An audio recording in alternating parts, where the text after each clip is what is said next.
Hello, it's Debbie Gilbert from the Business Awards show, and I'm also the owner of the Best Business Women Awards. And today I'm joined by Olivia Marocco from Brand You magazine, who has been a sponsor for the last couple of years with the Best Business Women Awards, but also this year jumped onto our judging panel. Good afternoon, Olivia. How are you? Hi, Debbie. I'm very well, thank you. And thanks for having me on your podcast today. Very exciting. Oh, good. So we always start with talking about what your business journey has been all about. So do you want to share where you started with your business and where you're at now?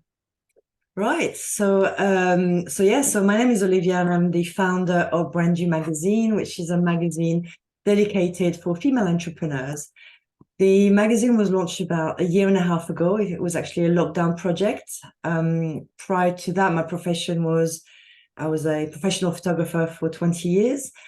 But I decided to launch the magazine during the lockdown because I believed that there was no real space in the media for small businesses and women entrepreneurs to be represented and to be seen and heard in the media.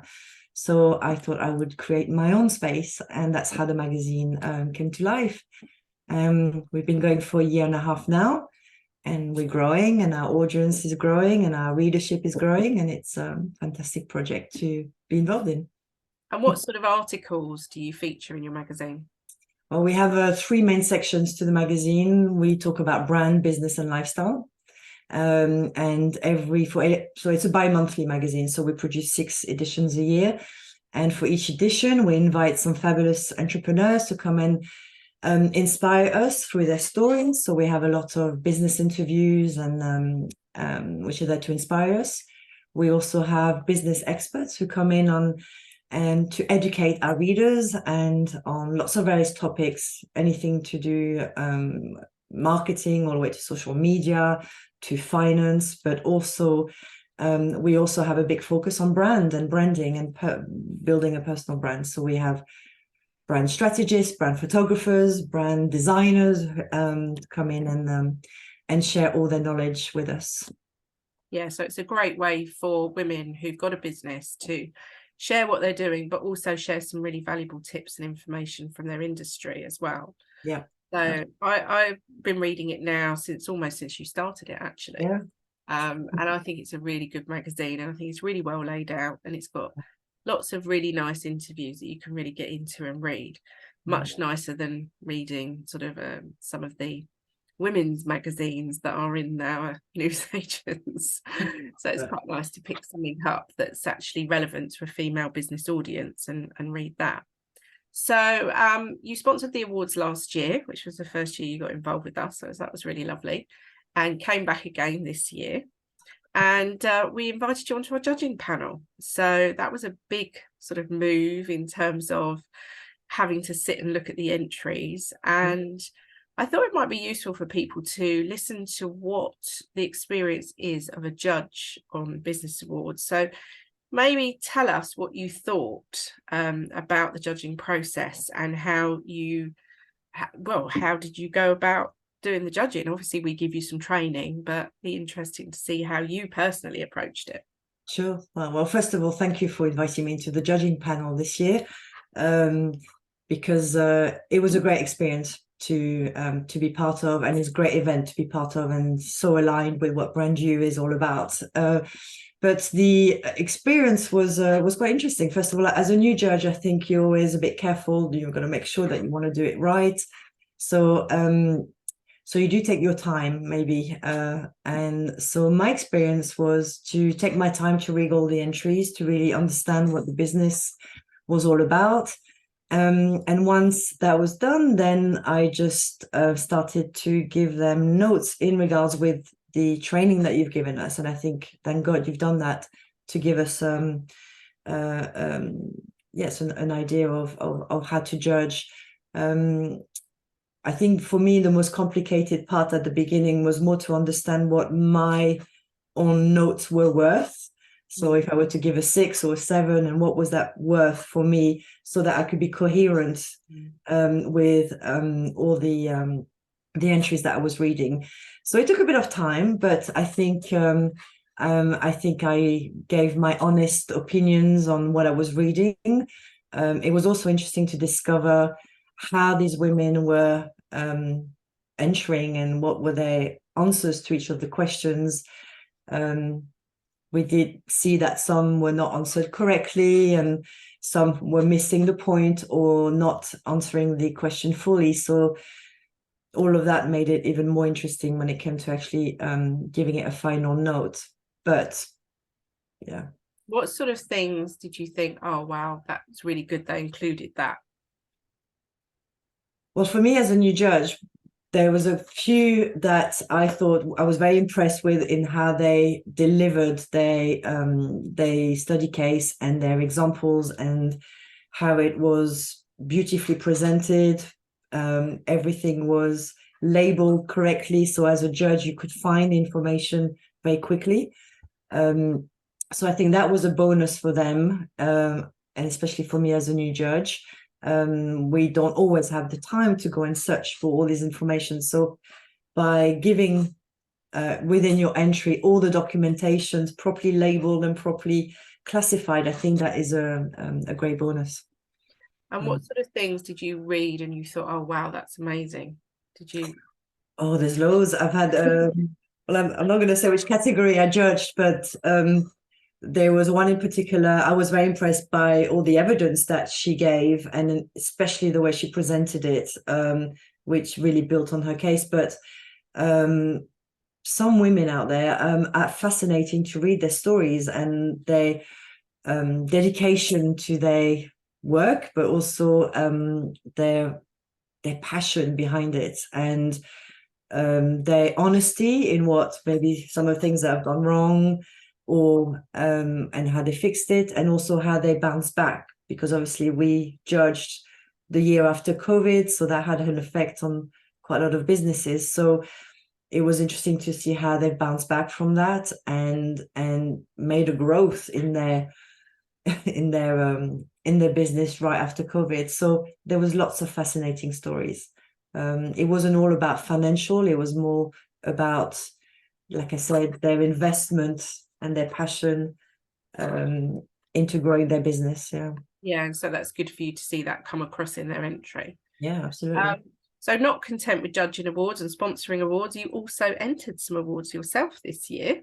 So tell us a bit about that. Well, I thought I would give it a try, because I think that's the kind of message that we give out is do go and try and apply. So I applied for the Digital Women Award for the best digital product. So even though my magazine is in print, it's also available as a digital product. I didn't win, but that's okay, because I think BrandU is very young still. We're just a year old, and I think the magazine has to grow, has to mature, and so I think it was a great experience just to even do the application form and think about all these different elements that I need to put in my application form. But now, having worked behind the scene on Best Businesswomen Award, I'm even more geared up now to be able to apply next year, because having seen the back end, you can see what works, what doesn't, what has been a good entry, what entries were maybe not thought through properly, or maybe answered too rashly, too quickly. And so on the personal level, that has given me a great insight on how to apply for awards going forward. What do you think the big advantage is of having a business award?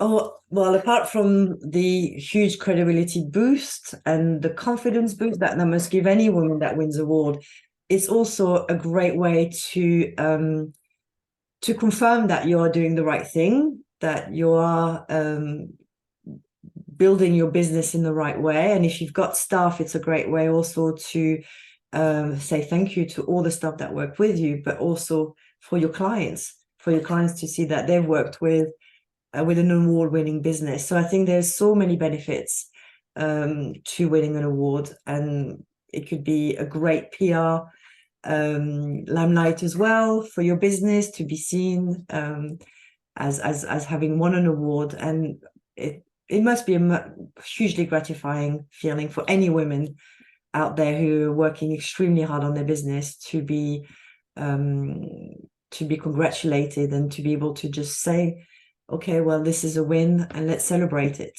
And so that kind of dovetails nicely into talking about PR, because obviously you own a magazine, so you're going to get approaches, I presume, from lots of people that want to be featured in your magazine. So have you got any tips for anyone who is sitting there, they've won an award and they don't know what to do with it, they want to shout about it, but what's the best way for them to do that? How should they be approaching editors like yourself?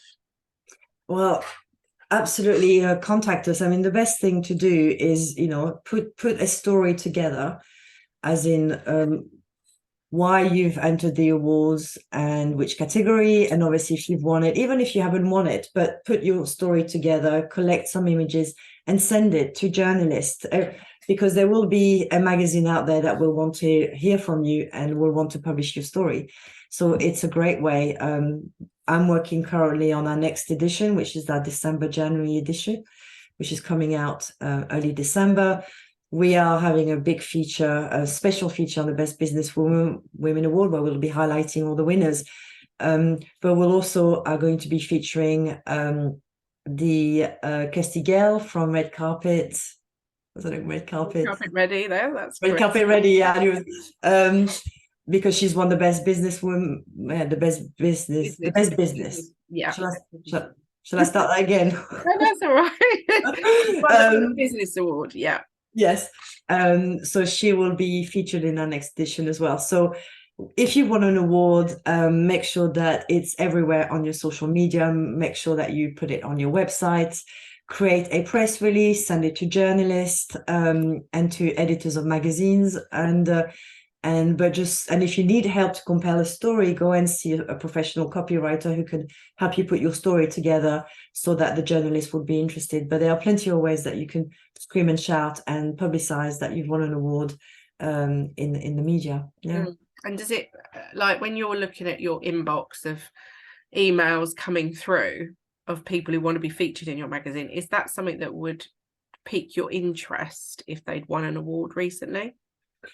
Well, yes, because yes, it would, and if it's accompanied with a great story behind it as well, and I think if it's sent to publications that are business focused, obviously, then it would be a great interest, which is why I'm dedicating my next issue to that, because I think it's very important that we celebrate women's achievements in business, because there's no other really platforms out there that do that. So I know that for my magazine, there is an application. If you want to apply for a feature, you go on the website, you can apply for a feature. You may or may not be chosen, but what happens is your information is in my database. And so if ever for future editions I have an opportunity, then your information is on my database and I can contact you. But don't think that nobody wants to hear from you. It's best for you to apply and put that request out there, and if any journalist or editors of any magazine are interested, they'll contact you. Brilliant. So you've been in business 20 years now, just over 20 years. So yeah, listen to this podcast who are new business owners or have been business owners for a long time. So what's your piece of advice to anyone listening? What would you say the sort of things that have really got you through and helped you progress your business? What's helped you? Well, I think for me, the key thing has been to always follow my instinct. And if I feel that what I'm doing or what I'm about to do, it feels right for me, then it must be right for me. But be willing to adapt and be flexible as you go along, because you will change, your business model will change. And so I think keeping flexibility in that is very important. But follow your guts. If you've got a good business concept and idea that is right for you, for your lifestyle, and for what you want to try and achieve, then follow your guts. That's good advice. And what's the plans for Brand New magazine for next year? What's the thought behind that? Oh, we got big plans. we got big plans. Well, I think first of all, the big current news at the moment is that we are going through a rebrand, which kind of links to what I'm saying, is to be flexible and to follow the flow of where your business is going. And we've been going for a year and a half now. Our magazine has changed, has evolved, has matured. And I feel like right now it's the right time to have a bit of a refresh and a rebrand that will reflect where the magazine is going. So that's going to be the end of year big project. And then next year we've got a big project as well, but I can't say only because nothing's been really confirmed. But we are looking at creating maybe a big event that will be aligned with the magazine next year. Great idea. Yeah, great idea. And how can people get hold of a copy of Brand You magazine? Right, well, it's very simple. You just need to go on my website, brandyumagazine.co.uk, and then you can either subscribe to the magazine as a digital or in print format, or you can also just buy the individual copy or the individual issue if you just want to grab just one and have a nice cup of tea with. Yes. Sounds good. Always good to curl up with a magazine and a nice cup of tea. Yeah, or a glass of wine. I'm more glass of wine kind of person. Well, thank you for joining me today, Olivia. It's been great chatting to you about your business and your experience of being a judge. And thank you to everyone who's listened to the episode today. If you are thinking about entering awards, I do have an awards masterclass, so we will drop that link into the show notes and also into the YouTube link as well, which I would advise anybody to sit and watch that before they even start entering awards, because the judges can waste an awful lot of time trying to find the information that if only you put in there in the first place, you would make it so much easier for them and gain valuable points. Because often it's the fact that the entries don't get shortlisted, not because it's a bad business, it's because there was crucial information that was missed off. They shouldn't be hunting around looking for your testimonial links or trying to find out more information about your business. That should all be presented to them properly. So have a listen to that, and we will see you soon, Olivia, and good luck with the business, and we watch that progress. It's very exciting. So thank you very much. Thank you, Debbie. Thanks. Bye.